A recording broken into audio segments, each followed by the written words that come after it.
Today's episode is about a couple in love, a yellow car, a world-class mountain road, an old roadhouse built in 1939, a club that's not a club, and the people who drive there every Friday morning to escape the city, breathe fresh air, share stories, and disconnect.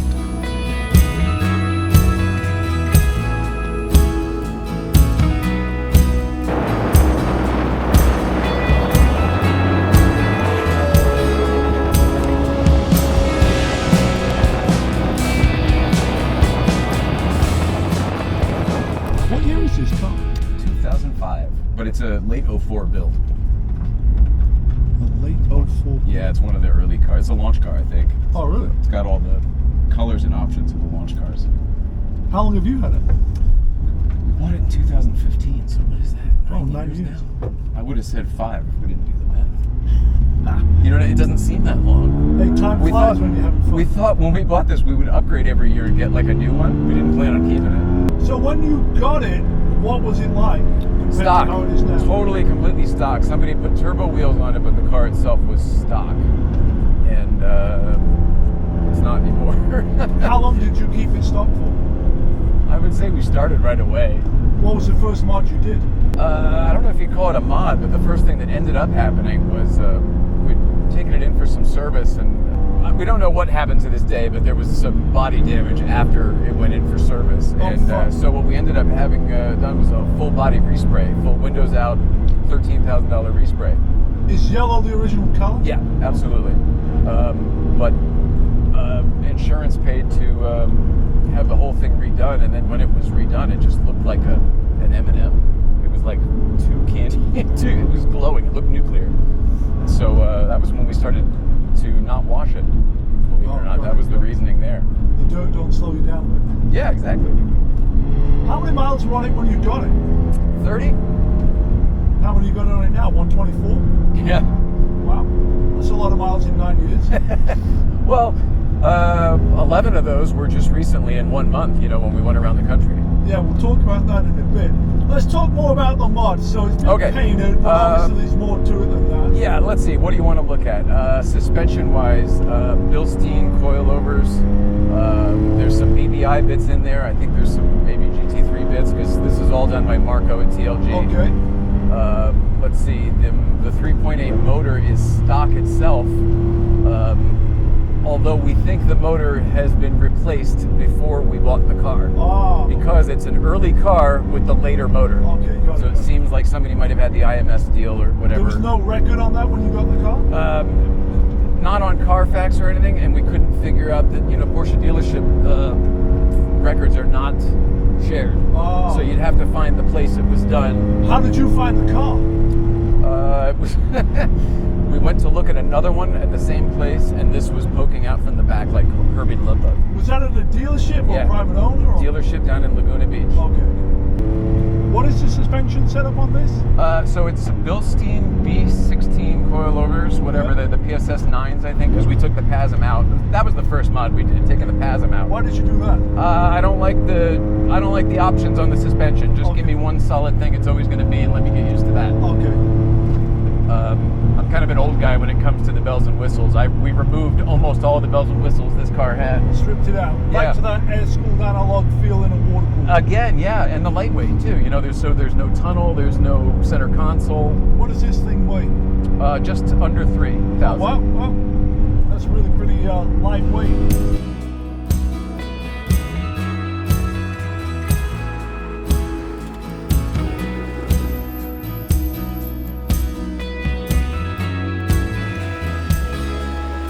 One of the good things about driving with Jay Ryan is, as a custodian of Newcomb's Ranch, he actually has a special secret key to unlock the closed section of Angeles Crest Highway.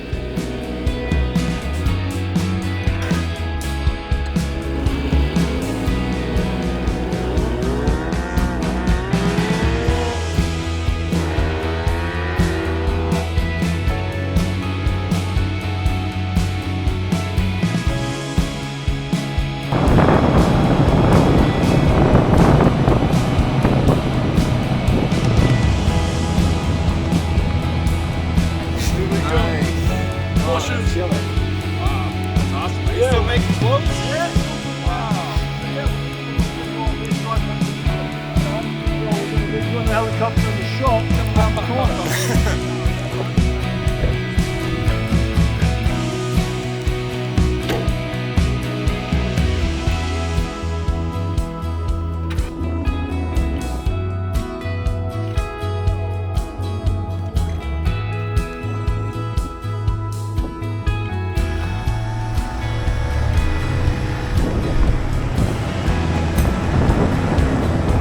How did you meet Nicole 14 years ago?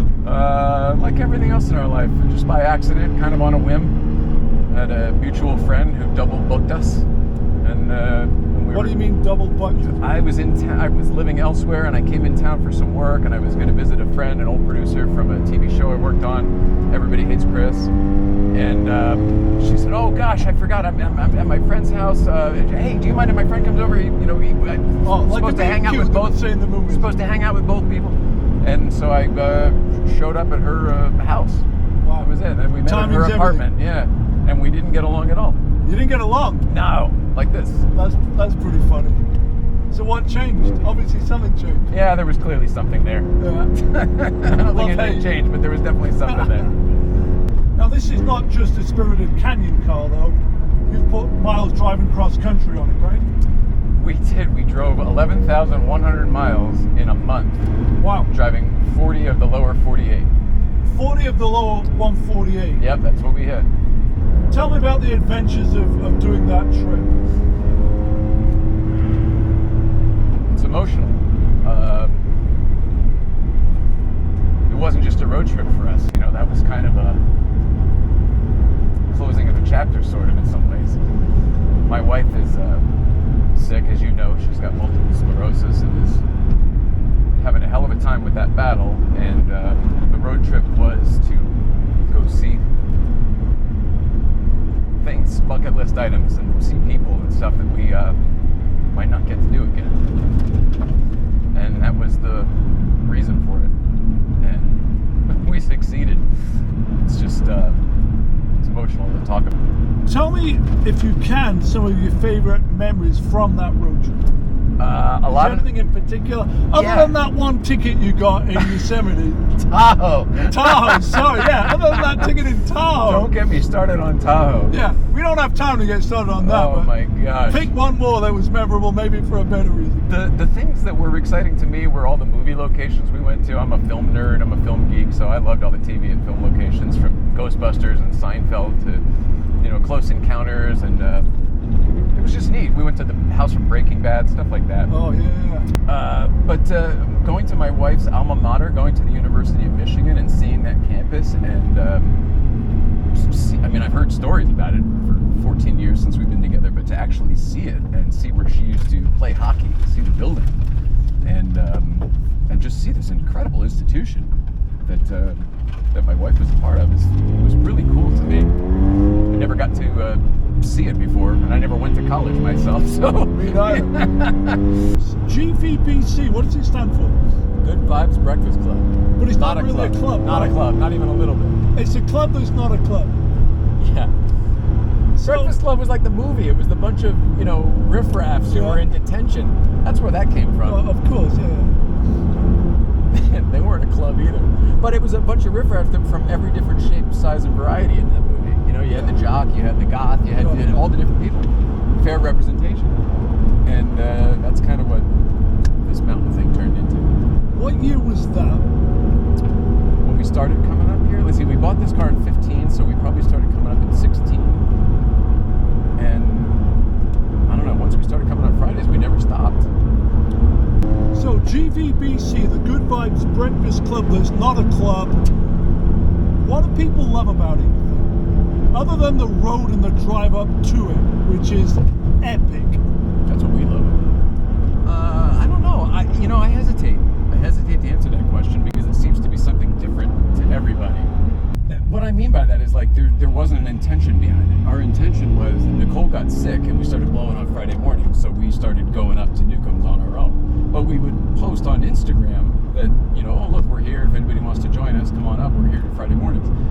But it was never intended to be a big car meet or a car show or whatever the heck you call it now. It just became that organically. Yeah, over time, and I think COVID, people didn't have anything to do, so they just came up out of nowhere. It seems to be something different to everybody, which is why I hesitate to answer what it is.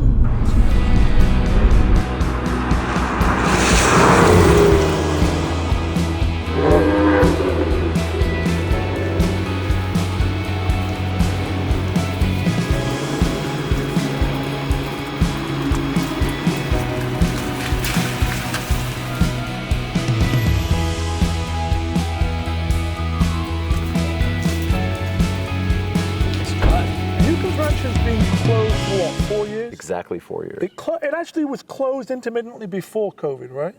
Not really. I mean, a day here or there, or two there. Plumbing issues, power issues. Yeah. Got it.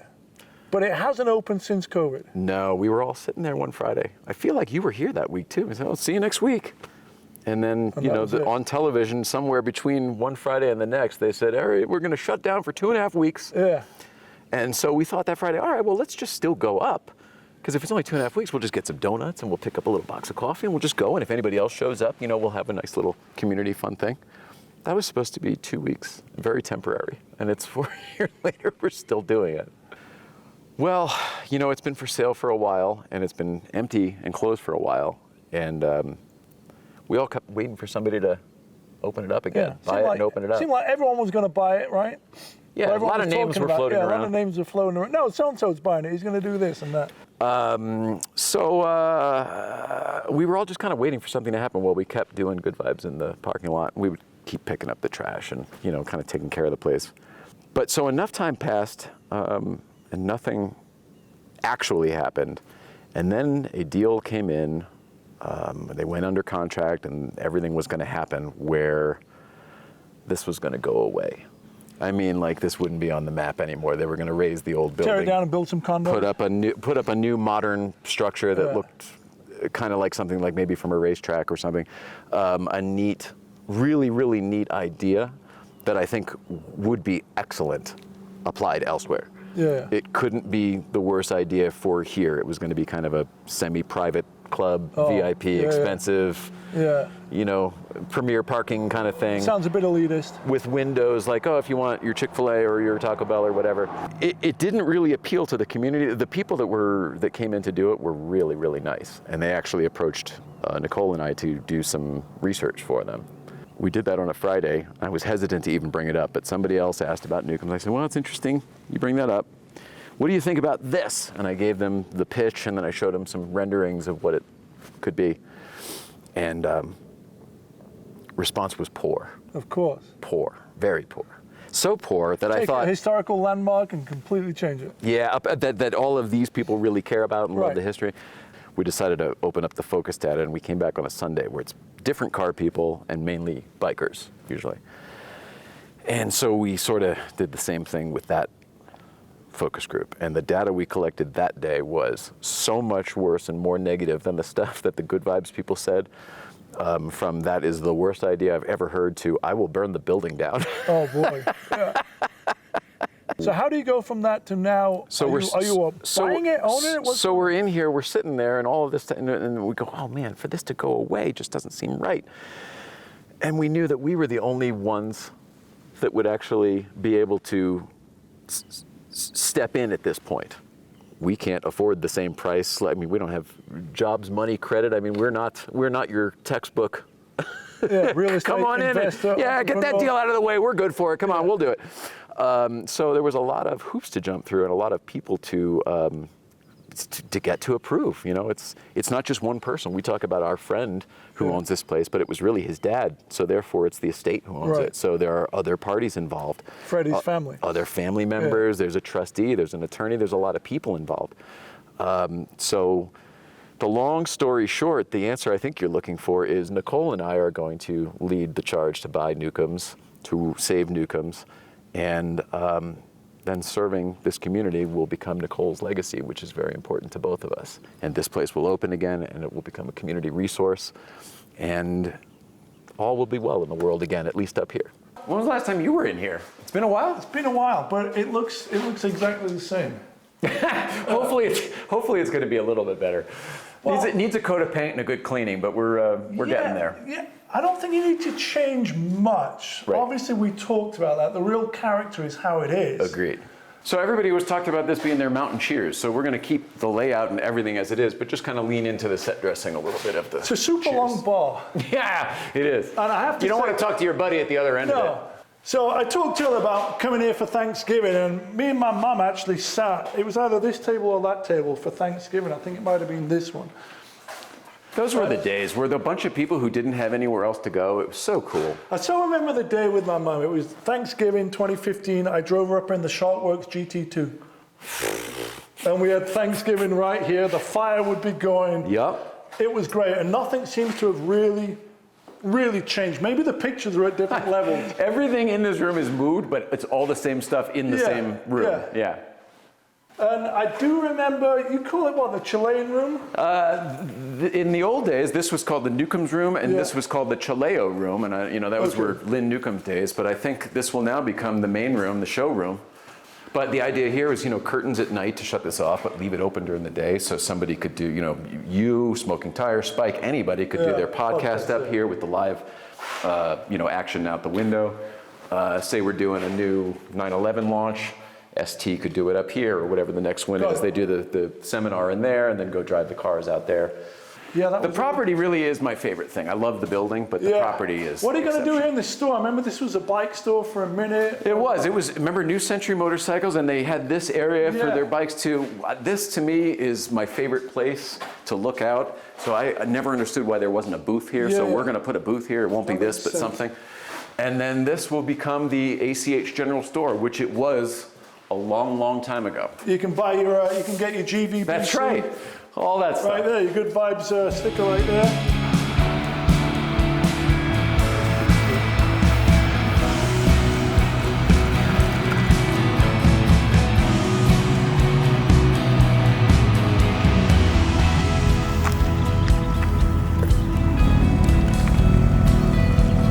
We're rolling. This is it. This is like the comedy show, right? It sounds. Hold on, I got to stand right there. There we go. So, how was your drive up? Great. It was great. It's pretty. It was pretty. It was pretty for sure. Tell me what it is you love about Newcomb's, Good Vibes, and Angeles Crest Highway. Well, I always tell people that the Newcomb's and the Good Vibes is like the Studio 54 of the car world. Of course, minus the drug part. Yeah. Well, you never know who's on what, but yeah, that's great. Right, because you never know who you're gonna run into when you come up here. Right. And there's a very interesting bar of entry, right? Because you have to drive miles and miles of windy road, Right. just to get here. Some of the car meets you see out there is you just go there, you park, chit chat, and you leave. But this is for real driving enthusiasts. Those of us who have been coming a while, we've got good friends up here. We see each other maybe only here and maybe not other places. But, we meet up here and we hang out and we talk and we chat. And some days we'll jump in the car and keep going, or we'll go a different route, or we'll go up and over the backside or up to Plan B, or, from here you can drive anywhere too, and, but, I like the donuts. I like the meeting my friends up here and hanging out, and it's great. I love who comes here because it's a weird place that you have to know about and drive to and know how to do all those things.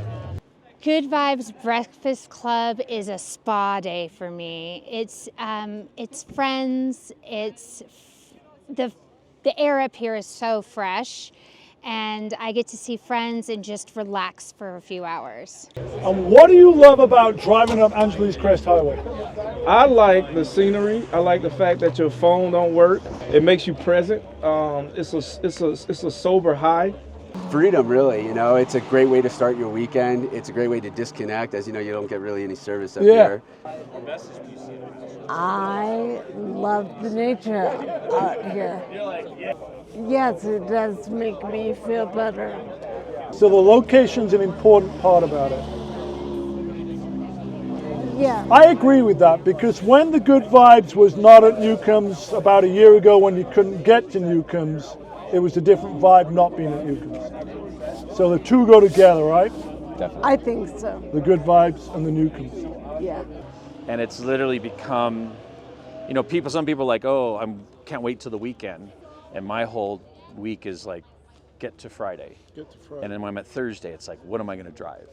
And where am I going to go? And I literally try to clear my calendar for Fridays so I can not let this go and hang on to it as many hours as I can. Make a whole day out of it. Yeah. How do you feel when you get out of the car, you pull into Newcombs? How do you feel when you get out of the car? It's a whole vibe change. Speaking about the good vibes, I live in the city. I come up here and I don't think about the city. I come up here, I think about this beautiful community, these beautiful machines, and I don't think anything about what's down there until I get back to service. Yeah, and then you have this incredible scenery, this incredible community, and they all speak the same language. Right. No matter what kind of car you drove. Thank you. No And matter no matter what you do or Yeah. where you're from. Right. If you're a part of this vibe, you belong. I like the community of people. That's what makes a good vibe. It's hard to good vibe by yourself. I tried it, and How was your drive up? It was incredible. A couple different wrong turns. I kept it in third a lot of the time and hugged the curve, and it just felt good. And I was like, I don't know if I'm going to find these guys. This is my first time on Angeles Crest. This is your first time on the crest? First time, yeah. No way. Yeah, so I saw the post yesterday, and I was like, oh, I have to do it. If any time I just This get is to. the time. Yes. There is no status here. There's no competition here. It's just relaxed friendship, and we come up here every week. All right, you've been awesome. You've been awesome. We kept the sun out of your eyes. Hold on, there's some sun in your eyes. Oh, come Hold on. on, there we go. Hold on, we don't want no sun in your eyes. I get it. How She may about not that? sign the release. How about that? Sun in her eyes. How about that? That looks pretty good. We got a new cat in the hat, I think, right there. Hold on. We got a new cat in the hat. Liking that one. Good vibes.